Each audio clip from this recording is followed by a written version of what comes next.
ये आदमी पंजा लड़ाने की ऐसी खतरनाक ट्रेनिंग करता है कि इसे हराना तो दूर को इसके हाथ को हिला तक नहीं पाता। लेकिन क्या वो दुनिया के सबसे खतरनाक खिलाड़ियों का मुकाबला कर पाएगा? जानने के लिए देखिए हमारी आज की कहानी। कहानी की शुरुआत होती है मार्क नाम के एक आदमी से जो कोरिया में पंजा लड़ाया करता था, लेकिन आजकल वो अमेरिका के क्लब में गार्ड की नौकरी कर रहा था। एक दिन उसका पुराना दोस्त किम उससे मिलने आया और उसे पंजा लड़ाने के मुकाबले में हिस्सा लेने के लिए मनाने लगा। मार्क को इसमें कोई दिलचस्पी नहीं थी, लेकिन किम ने उसे जैसे तैसे मना ही लिया। फिर वो दोनों मुकाबले की जगह गए जहां लोग खिलाड़ियों पर सट्टा लगा रहे थे। जिस खिलाड़ी से मार्क का मुकाबला होना था वो अब तक के सारे मैच जीता था, इसलिए मार्क पर कोई भी सट्टा लगाने को राजी नहीं था। जल्द ही मैच शुरू हुआ और वो खिलाड़ी काफी जद्दोजहद के बाद भी मार्क का हाथ हिला तक नहीं पाया। मार्क ने चुटकियों में मुकाबला जीत लिया और किम ने भी काफी पैसे कमाए, लेकिन अब उस खिलाड़ी ने अपनी हार मानने से इनकार कर दिया। वो किम को मारने लगा, जिससे मार्क भी बीच में आ गया और वहां हंगामा हो गया।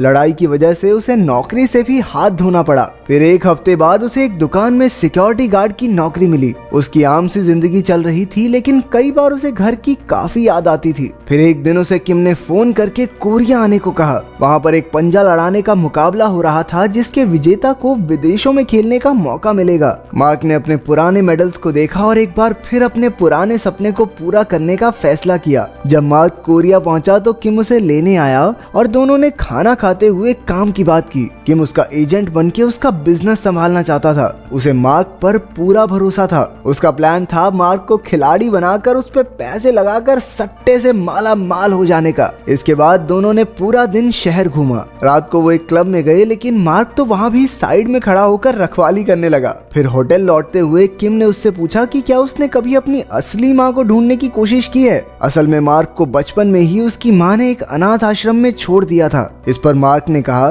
देख जो लोग मुझे छोड़ गए मुझे उनसे मिलने में कोई इंटरेस्ट नहीं है। इसके बाद किम ने उसे होटल में छोड़ दिया। वहाँ मार्क ने जिंदगी में पहली बार एक उछलता हुआ बेड देखा। उस कमरे में किम की तरफ से एक तोहफा भी था। डब्बे में एक फोन निकला जिसमें उसकी असली माँ का पता था। उधर किम यो नाम के एक बेहद अमीर गुंडे से मिला और मार्क पर पैसे लगाने को कहा। पहले तो उसे बिना इजाजत के यो से बात करने के लिए उल्टा लटका दिया गया, लेकिन जब यो ने मार्क की वीडियो देखी तो वो उस पर पैसे लगाने को राजी हो गया। हालांकि उसकी एक शर्त थी कि मार्क को उसके ऑर्डर के मुताबिक हारना या जीतना होगा। अगली सुबह मार्क फोन के नक्शे के मुताबिक उस पते पर पहुंच गया। दरवाजा खटखटाने से पहले उसे दो बच्चे मिले जो उसका भारी भरकम शरीर देखकर उसे राक्षस समझ बैठे। बच्चे उससे डर ना जाएं, इसलिए वो बिना कुछ कहे वहां से चला गया। उन बच्चों ने फिर अपनी माँ सुमी को इस अजीब आदमी के बारे में बताया। उन्होंने खिड़की से देखा कि मार्क वापस जा रहा था। सुमी कपड़े की एक दुकान चलाती थी जो काफी घाटे में चल रही थी। उसे गैंगस्टर यो के भी काफी पैसे लौटाने थे, जो उसे बार बार परेशान करने पहुंच जाता था। उस दिन सुमी ने मार्क और यो को मॉल के क्लब में साथ जाते देखा। असल में किम मार्क को यो से मिलाने लाया था। वहीं हम अमीर बाप की एक बिगड़ी औलाद चैंग को भी देखते हैं। वो यो का साथी था और सट्टेबाजी में सबसे ज्यादा पैसे लगाता था। फिर मार्क ने एक हट्टे कट्टे आदमी को हराकर अपना हुनर दिखाया। इसी वजह से मार्क और किम को एक 5 स्टार होटल में आलीशान कमरा मिल गया। तभी किम को यो का मैसेज आया कि मार्क को कल पहले मैच में जीतना होगा, लेकिन दूसरे मैच में हारना होगा। अब किम को डर था कि मार्क इसके लिए मानेगा नहीं। वो दोनों खाना खाने गए तो किम ने उसे दूसरे मैच में हारने को कहा। हालांकि मार्क तो बिना किसी दिक्कत के मान गया। अगली सुबह सुमी बच्चों को स्कूल के लिए तैयार कर रही थी। उसके बेटे जो को डर था कि राक्षस फिर से आ जाएगा, लेकिन सुमी ने कहा कि शायद वो मार्क को जानती है। जब बच्चे चले गए तो उसने पुरानी तस्वीरें निकाल कर देखा कि मार्क की उसकी माँ के साथ एक तस्वीर थी। वहाँ बच्चों ने मार्क को बाहर देख लिया और जो ने तो उसे पुलिस बुलाने की धमकी भी दे दी। मैं पुलिस बुला लूंगा, फिर वो आपकी हड्डी पसली तोड़ेगी, देख लेना आप। फिर हम देखते हैं कि यो ने कोरिया के सबसे तगड़े पंजा खिलाड़ी कॉम्बो को बुलाया था ताकि मार्क की काबिलियत परखी जा सके। लोगों की खचाखच भीड़ थी और मार्क ने आसानी से 7 फुट के हाथी जैसे आदमी को पहले मैच में हरा दिया। इससे कॉम्बो भी काफी प्रभावित हुआ। सुमी भी वहाँ मार्क को देखने आई थी। ब्रेक के वक्त यो उस पर जबरदस्ती करने लगा क्योंकि सुमी ने उसके पैसे नहीं लौटाए थे। मार्क ने भी ये सब देखा और जब दूसरा मैच शुरू हुआ तो वो जानबूझकर जीत गया ताकि यो को नीचा दिखा सके। जब यो अपनी धौंस जमाने लगा तो मार्क ने उसे धक्का दे दिया। किम बेचारा मार्क और यो दोनों को शांत करने में लग गया। उसे पता चला कि ये सब सुमी की वजह से हुआ, तो वो अगले दिन सुमी से मिलने गया। तभी यो भी वहां आ पहुंचा और किम की धुलाई कर दी। अचानक मार्क बीच में आ गया और यो के मुस्टंडों से अकेला भिड़ गया। कुछ देर बाद पुलिस आई और मार्क और किम को गिरफ्तार करके ले गई। मार्क को छुड़ाने के लिए उसकी आईडी की जरूरत थी, लेकिन उसका बैग और पासपोर्ट तो पिछले मैच में ही खो गया था। इसके बाद उसने पुलिस वालों से पंजा लड़ाकर साबित किया कि वो सच में एक खिलाड़ी है, लेकिन उन्होंने फिर भी उसे जाने नहीं दिया। तभी सुमी वहां आ पहुंची। न जाने कैसे उसे मार्क का पासपोर्ट मिल गया था।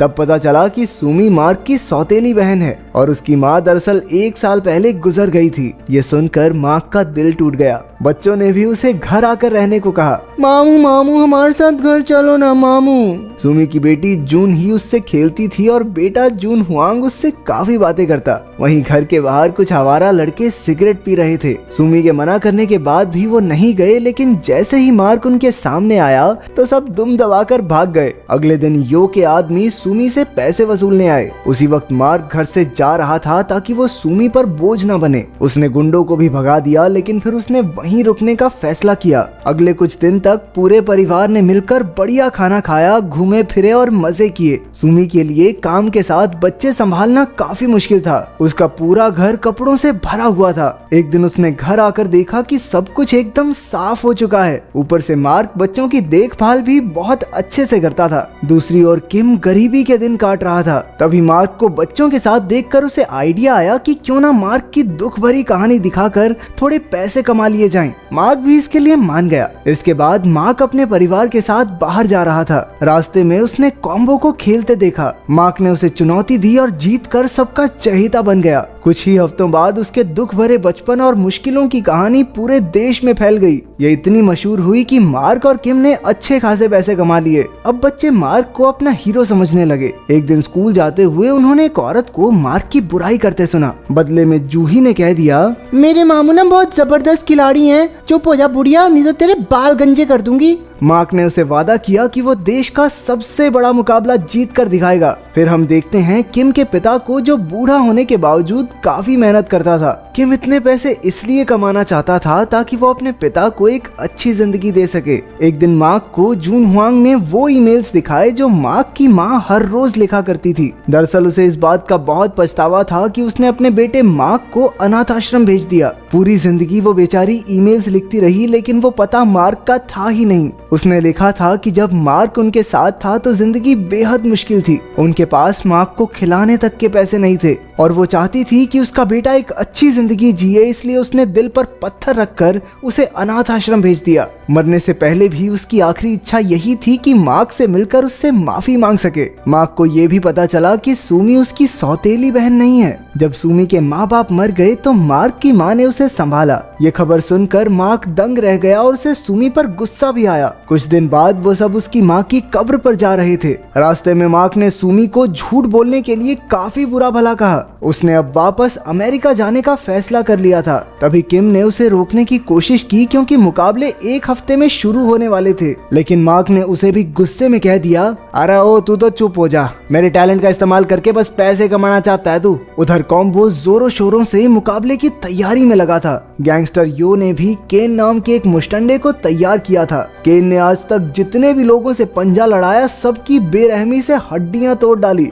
मार्क भी टूर्नामेंट से पहले अपनी तैयारी में कोई कमी नहीं छोड़ रहा था। आखिरकार मुकाबले का दिन आ गया। बच्चे घर पर थे जब उन्होंने देखा कि वो मार्क को उसका मेडल लौटाना भूल गए। वो दोनों तुरंत बस पकड़ के मुकाबले की जगह पहुंच गए। कुछ देर बाद सुमी को ये खबर मिली तो वो भी बच्चों के पास भागी। इसके बाद मुकाबला शुरू हुआ। केन, मार्क और कॉम्बो तीनों अलग अलग ग्रुप्स में थे। उन्होंने अपने ग्रुप में हर किसी को हरा दिया और सेमीफाइनल तक पहुंच गए। केन ने तो बेरहमी से कई हाथ तोड़े और फाइनल में पहुंच गया। करोड़पति चेंग और उसके आदमियों ने अपना सारा पैसा केन पर लगा दिया, लेकिन मार्क का हुनर देखकर उन्हें लगा कि कहीं उनके पैसे डूब न जाएं। इसलिए चेंग ने यो को धमकाकर कहा कि किसी भी तरह केन को जिताए। फिर यो ने किम को $2 लाख देकर कहा कि मार्क को सेमीफाइनल्स में कॉम्बो से हारना होगा। हमेशा की तरह किम की जीभ लपलपाई तो उसने पैसे ले लिए और सीधा मार्क के पास पहुंच गया। लेकिन मार्क ने हारने से साफ इनकार कर दिया। किम ने कहा कि इन पैसों से उसकी पूरी जिंदगी बदल सकती है, लेकिन मार्क के लिए अपनी भांजी से किया हुआ वादा कहीं बढ़कर था।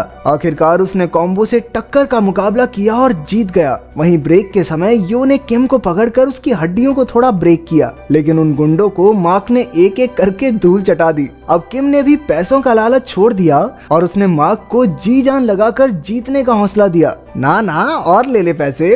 अब शुरू हुआ आखिरी मुकाबला, जिसे देखने के लिए सबकी सांस अटकी हुई थी। तभी केन ने चीटिंग की, जिससे मार्क का हाथ फिसल गया। उसने मार्क का अंगूठा काफी जोर से खींचकर उसे चोट पहुंचाने की कोशिश की। अब केन किसी भी पल जीतने ही वाला था कि मार्क की नजर अपने भांजे और भांजी पर पड़ी, जो उम्मीद भरी निगाहों से उसे देख रहे थे। अचानक बच्चों के मामा में नया जोश भर गया और उसने एक ही झटके में केन को हरा दिया। आखिरकार मार्क ने टीवी पर कहा कि वो अपनी माँ से बेहद प्यार करता है। उसकी जीत से वहाँ मौजूद हर इंसान की आंखों में आंसू थे। तो अगर तुम्हें मौका मिले तो तुम कौन से खेल के स्टार बनना चाहोगे? कमेंट्स में जरूर बताना। मिलते हैं अगली वीडियो में।